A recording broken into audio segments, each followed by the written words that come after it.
Hi guys, and welcome back to game 2 of this best of 3. In the bottom left we have the blue Zerg playing for Violet. As you can see, the well-mannered Zerg playing for Azubu, excuse me. He is the blue Zerg Violet. And in the top right, the also well-mannered Protoss in the red colors, he is Liquid's hero.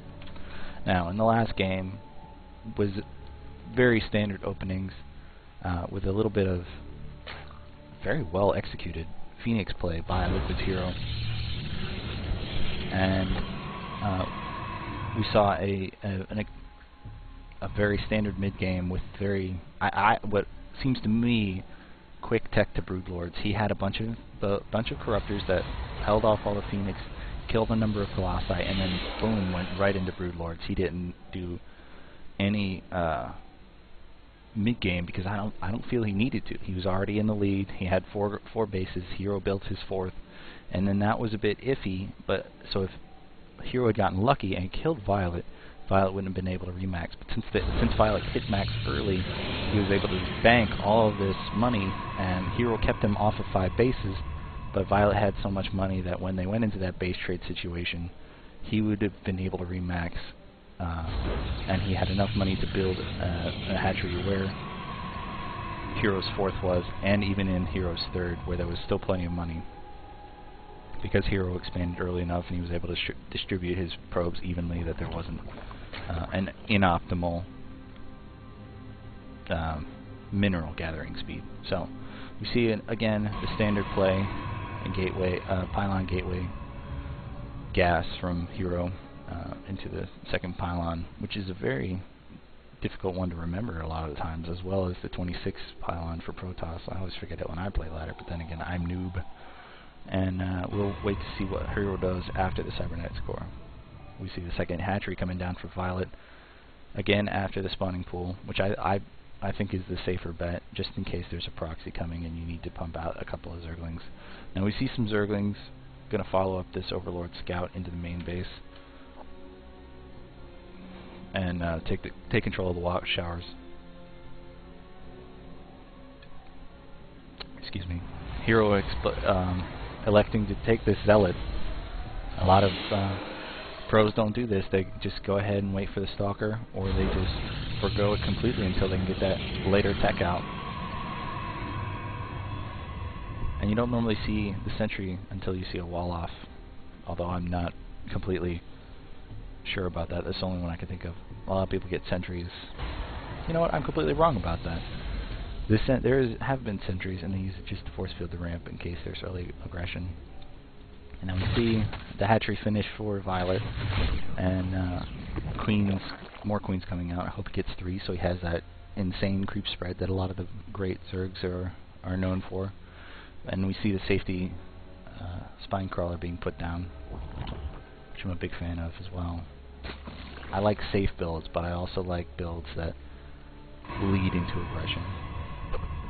And I just think that being safe early on will let you be aggressive in the mid-game, and that leads to very exciting games, in my opinion.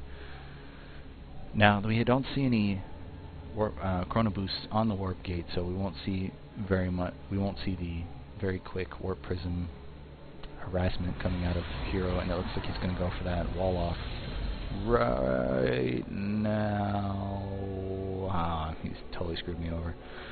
That would have been prophetic and awesome had he done it right now. We'll see a number of Zerglings coming out for Violet to take care of this early aggression that I completely forgot to look for. Is he going to get that? Oh, there's 2 drones go down, and then Spine Crawler will help take out them completely. Now, Zerg speed will kick in before he gets across the map, and this Stalker will be able to be taken out right away. But it allowed Hero to get this wall off, and the sentry. Ooh, I was right about that. And take his own natural base. Excuse me, I'm having a weird burpy, beery session right now. Some of this is going to be the Forge. I wonder if he'll build a second one and go into those Protoss upgrades that I like to see so much. love seeing timers also upgrade. And these sentries do okay against Zerglings one-on-one. There's the save your force field, protecting that sentry from being totally manhandled or ling-handled, as it were. You see 3 gates coming down to make it a complete 4th. Plus, maybe he'll go into this 4-gate +1 that I've heard people talk about. I don't think I've ever cast it, but we see Azubu Violet turning all of these defensive Zerglings into an offensive push so he can get his own 3rd out. And we see a Robotics Bay coming down from Hero, and I think instead of the first Observer, he'll get a Warp Prism out and just start attacking. And we see Protoss Ground Level Weapons 1 coming out, but we don't see any Chrono Boost on it, so we won't see a very fast attack coming out. But granted, he doesn't have the money to build up a force and Chrono Boost that out and get ready for an attack right away. The Robotics Facility is about to be finished, so we see the 3rd, and we see a layer coming in for Violet, finally taking some other gases, a Roach Warren, so we see gases 3 and 4 coming down and the Roach Warren. If we see some Muta play out of this, if he takes 5 and 6 quickly, and we see some Muta play, I'll be very happy. And all his Lings just taking full map control and checking every which way, see if there's anything that could possibly be missed. And this number of sentries makes me think that we're going to see a number of Immortals come out for Hero, and he's just going to do the... we don't see that yet. We should see Heavy Gateway perfection right now. And he's going to pick out those, and he's going to not supply block Violet. But we see another Queen coming out. We don't see any creep connecting these two, and I'm not a fan of that. I want to see Scarlet type or Stefano type, even DRG type creep progression right down, and Hero takes his own 3rd. And the only difference between Scarlet type and Stefano type and DRG, and even I believe it's Demaga type creep spread, is the number of tumors that get put out on the map for that creep spread use. And these Zerglings are definitely going to see this 3rd base, and Violet knows what he's up against. But we still don't see the creep spread, and I think Violet will take a 4th very soon, because as his way, he likes to take one right after the 10th-minute mark, if we can take last game as an example. And these two characters are just using the same kind of setup they did last night. Excuse me, my towel in which I sit slipped, and my camera went haywire for a little bit. But we are going to see some aggression coming out of Violet up to this 3rd base with a huge amount of central force fields that Violet's trying to bait right now. He's just going to keep running back and forth. He's going to run right at this rocks. I was going to say at the first base, but we see Blink coming out and Level Weapon 2 coming out for Hero. Zerg Missile Attack 2. So right now we're seeing 0-1 versus 0-1 and a single... Wow, nothing gets taken out for 8 force fields. Wow, there's a huge amount of force fields being baited. Half of these sentries are empty.